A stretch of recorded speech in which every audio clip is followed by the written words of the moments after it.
Baik, Assalamualaikum warahmatullahi wabarakatuh. Perkenalkan, nama saya Kostiawan dari Prodi Agribisnis.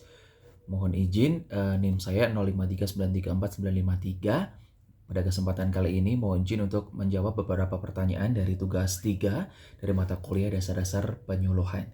Langsung saja untuk pertanyaan nomor 1, perbedaan proses adopsi dan juga proses difusi. Proses adopsi merupakan perjalanan individu atau petani dalam mengenal dan menerima suatu inovasi pertanian, dengan misalnya ketika seorang petani pertama kali mendengar adanya teknologi baru seperti mesin tanam padi transplanter, maka petani tersebut akan melewati beberapa tahapan, mulai dari tahapan kesadaran, kemudian minat, evaluasi, percobaan, hingga akhirnya memutuskan untuk menggunakan teknologi tersebut secara penuh dalam kegiatan bertaninya. Pada tahapan ini, petani secara efektif mempertimbangkan manfaat serta kesesuaian inovasi untuk usahanya, bahkan melakukan percobaan untuk memastikan efektivitasnya. Kemudian, sementara itu, proses difusi inovasi lebih mengarah pada penyebaran inovasi tersebut pada komunitas petani yang lebih luas tentunya. Kemudian, setelah beberapa petani berhasil mengadopsi teknologi baru, mereka akan berbagi pengalaman baik melalui komunikasi informal maupun formal, seperti penyuluh pertanian contohnya. Nah, proses difusi ini memungkinkan inovasi tersebut dikenal dan digunakan oleh petani lainnya di wilayah sekitar atau bahkan di luar wilayah tersebut.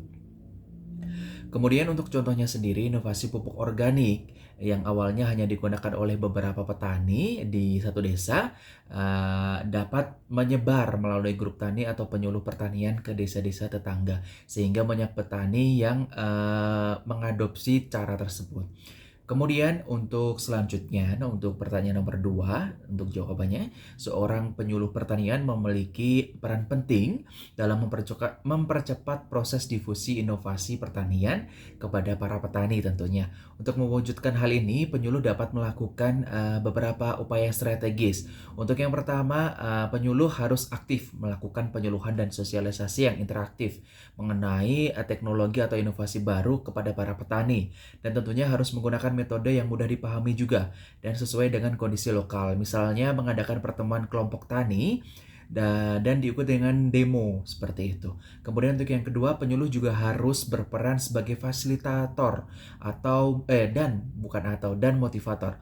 Mereka membantu petani mengatasi hambatan dan memahami untuk membaca inovasi baru serta memberikan dukungan teknis dan moral agar petani melakukan percobaan inovasi tersebut.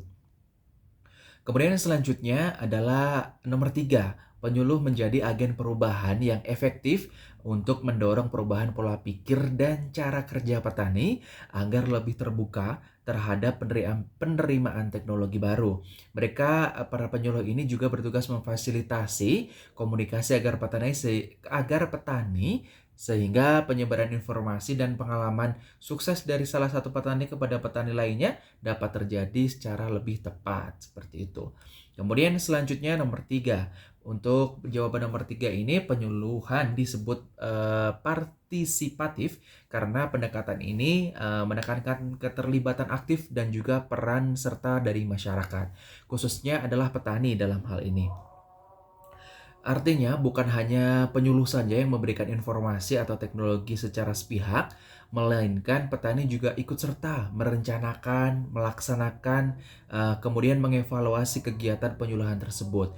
Kemudian berdasarkan kebutuhan dan kondisi mereka tentunya. Kemudian, pendekatan ini memberikan kekuasaan atau kemandirian kepada petani dalam mengelola usaha tani dan memecahkan masalah pertanian secara bersama-sama. Untuk karakteristik penyuluhan partisipatif di antaranya adalah bersifat demokratis, di mana penyuluh dan petani berposisi sejajar sebagai mitra. Kemudian untuk yang selanjutnya mengutamakan keterbukaan dalam komunikasi dan pengembalian keputusan. Kemudian melibatkan petani secara aktif, memberikan ruang bagi pertukaran pengalaman, kemudian mendukung pemberdayaan petani sehingga petani mampu mandiri dan berkelanjutan dalam mengelola usaha tani.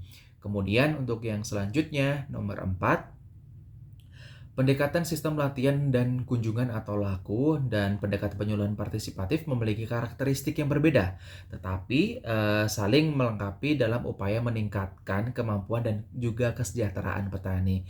Pendekatan laku ini bertujuan untuk meningkatkan pengetahuan, keterampilan dan juga sikap petani melalui pelatihan intensif kepada penyuluh dan juga kunjungan rutin ke petani. Kemudian di sini, pelatihan dilakukan secara kunjungan dilakukan secara struktural, dilakukan secara struktural dan juga terjadwal seperti itu.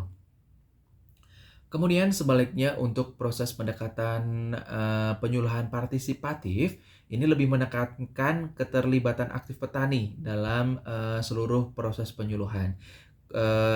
Pendekatan ini memiliki tujuan untuk memberdayakan petani agar mereka tidak hanya sebagai penerima informasi, tetapi juga sebagai pelaku yang berperan dalam perencanaan, pelaksanaan, dan juga evaluasi kegiatan. Pendekatan ini bersifat demokratis dan dengan komunikasi dua arah yang terbuka tentunya. Kemudian secara organisasi, pendekatan laku lebih terstruktur dengan pelatihan terpusat dan juga kunjungan sistematis ke kelompok tani, sedangkan penyuluhan partisipatif berlangsung secara kolektif dalam suasana yang mendukung tentunya. Kemudian kerjasama petani ini di tingkat komunitas. Kemudian metode yang dipakai oleh laku sendiri dengan metode laku adalah pelatihan formal dan demonstrasi lapangan. Sementara pendekatan partisipatif menggunakan diskusi, analisa masalah bersama, dan juga fasilitas dinamis. Demikian yang bisa saya sampaikan. Kurang lebihnya mohon maaf. Assalamualaikum warahmatullahi wabarakatuh.